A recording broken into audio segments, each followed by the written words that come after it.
Hello students, um, welcome to our next video. In today's video, we'll be discussing about requisites, phases and steps in effective crisis intervention. My name is Manimugdha Medhi. I'm an assistant professor, social work program, Department of Humanities and Social Sciences, Assam Downtown University. In the last video, we have already discussed about what is crisis, what are the types of crisis, what are the various crisis intervention goals, purposes, and aims.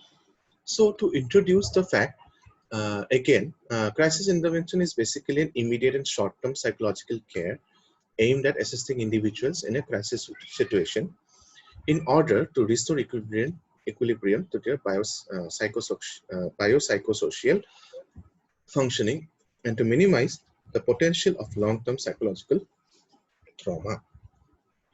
So in this crisis intervention, it is basically an immediate and short-term psychological care, okay, which we have already discussed in our last class.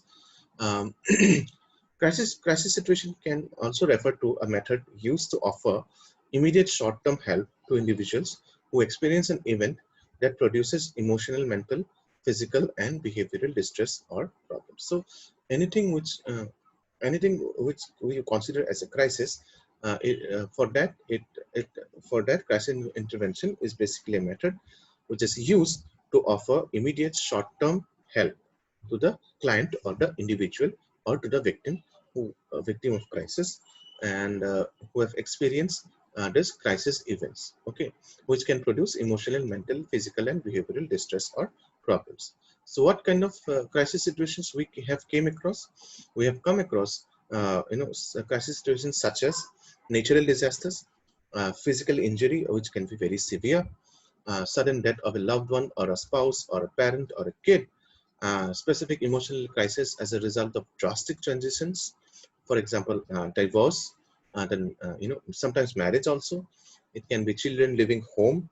It can be a pregnancy. It can be family and school violence. Okay, any kind of terrorist activity. So all these are kind of crisis situations which a person or a client falls into.